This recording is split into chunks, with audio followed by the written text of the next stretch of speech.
Pemirsa, petugas Polda Metro Jaya bersama jajaran Polres penindak bukti pelanggaran terhadap 51.486 pengendara. Data tersebut didapat selama 7 hari operasi Patuh Jaya terhitung sejak tanggal 16 hingga 22 Mei 2016. Ya, dan berikut data lengkap pelanggaran tersebut.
Pemirsa, dialog kembali kami lanjutkan. Pak Budi, dari pelanggaran-pelanggaran yang sudah terjadi seperti itu dan sudah ditindak ada 59.000 sampai 9 hari ini. Sebagian besar pelanggaran seperti apa yang dilakukan oleh para pengendara? Iya, pertama adalah melawan arus sesuai dengan sasaran daripada operasi Patuh itu sendiri, kemudian marka jalan juga, termasuk juga tadi yang pada saat mengemudikan kendaraan bermotor menggunakan HP gitu, termasuk rambu-rambu juga, termasuk muatan juga.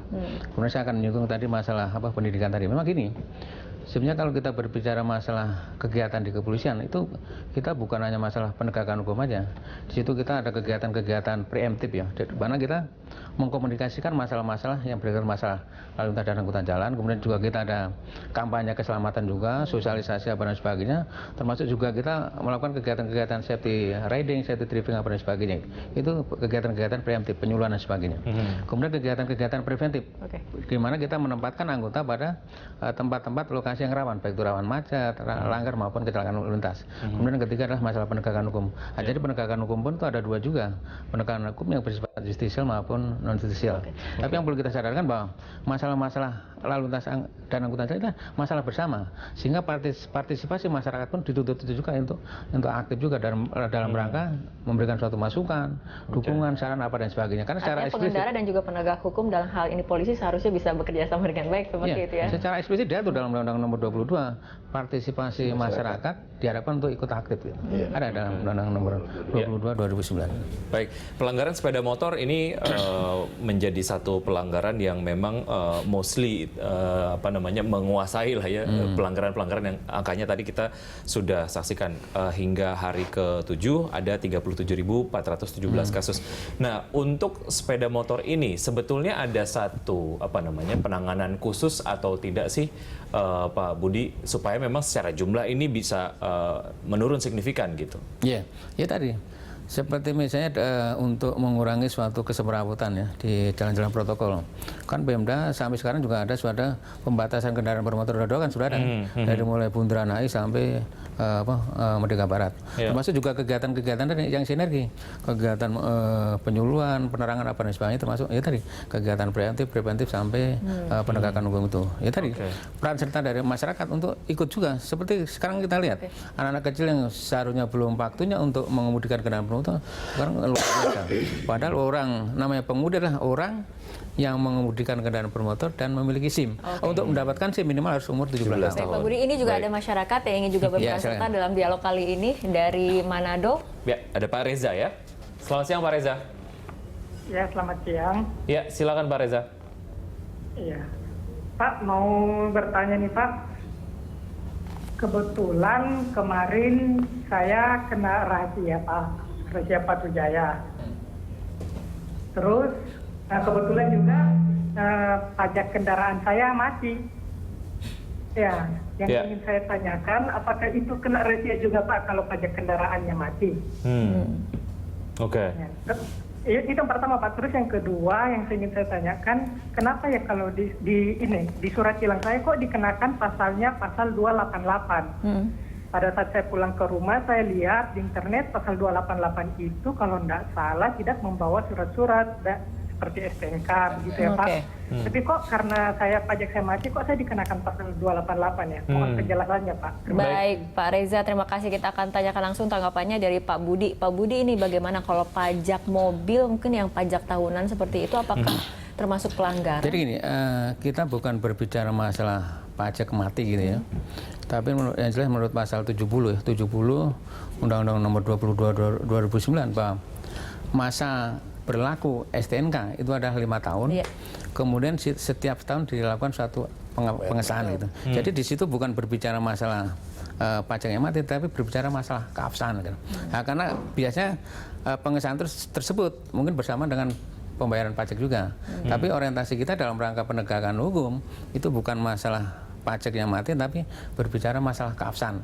Karena masa berlaku STNK 5 tahun, tapi setiap tahun itu harus disahkan. Jadi kalau belum disahkan berarti tidak sah gitu. Sehingga dilarikan tadi ke pasal 288 yang kurungan adalah 2 bulan, kemudian dendanya adalah itu termasuk tidak lengkap surat-surat seperti itu. Ya, jadi kemudian pengesahan STNK ini memang berbarengan dengan pembayaran pajak setiap tahun. Dan itu yang kemudian yang disebut sebagai pelanggaran. Kita harapkan jawaban dari Pak Budi tadi bisa kemudian menjawab pertanyaan dari Pak Reza dari Manado. Baik, tapi Pak Budi, saya ingin menanyakan ini untuk pelanggarannya sendiri. Untuk kategorinya kan dibagi-bagi, ada ringan, sedang dan juga berat. Ini kadang-kadang untuk kategori berat pelanggaran seperti apa yang termasuk? Ya, berat seperti gini, pelanggaran yang bisa menimbulkan suatu fatalitas laka lantas. Kemudian kalau kita berbicara masalah fatalitas laka lantas, kecelakaan tersebut bisa mengakibatkan mungkin luka berat atau meninggal dunia. Salah satu contoh adalah masalah melawan arus.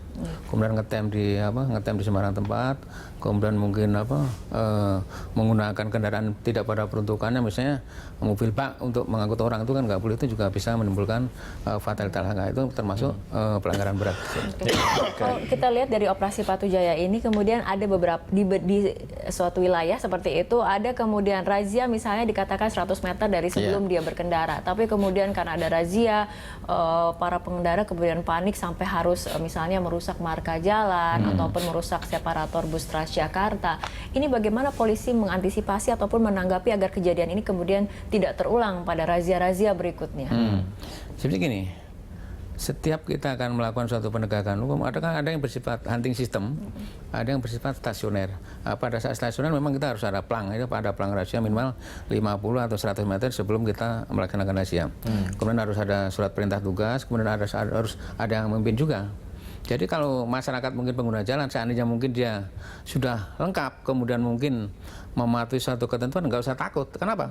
Kalau nanti dia tuh melakukan suatu pengrusakan, nanti udah pidana itu. Pengrusakan itu sanksinya cukup berat juga itu. Oke, ya, Bang Azaz, kalau kita lihat dari peraturan-peraturan yang ada di sebuah kota ataupun daerah lah ya, ini kemudian berpengaruh terhadap bagaimana masyarakat akhirnya menggunakan jalan sebagai sarana untuk transportasi. Yang dilihat adalah ketika 3-in-1 dihapuskan, angka kendaraan yang masuk ke jalur busway, apakah itu mobil, apakah itu sepeda bermotor, itu makin banyak. Anda melihat ini seperti apa? Ya, artinya ketika 3-in-1 itu di stop gitu ya, jadi ini peluang untuk melanggar jadi semakin besar gitu kan. Makanya, Anda melihat ini seperti apa? Ya tadi, untuk kota Jakarta ini sebetulnya kan yang namanya pengendalian penggunaan kendaraan bermotor itu penting. Ya termasuk 3-in-1. 3-in-1 itu hanya salah satu saja. Salah satu cara untuk mengendalikan penggunaan sepeda bermotor. Cara lain ada lagi, misalnya ganjil genap atau IRP gitu ya. Nah tapi ini nggak bisa kebijakan tunggal.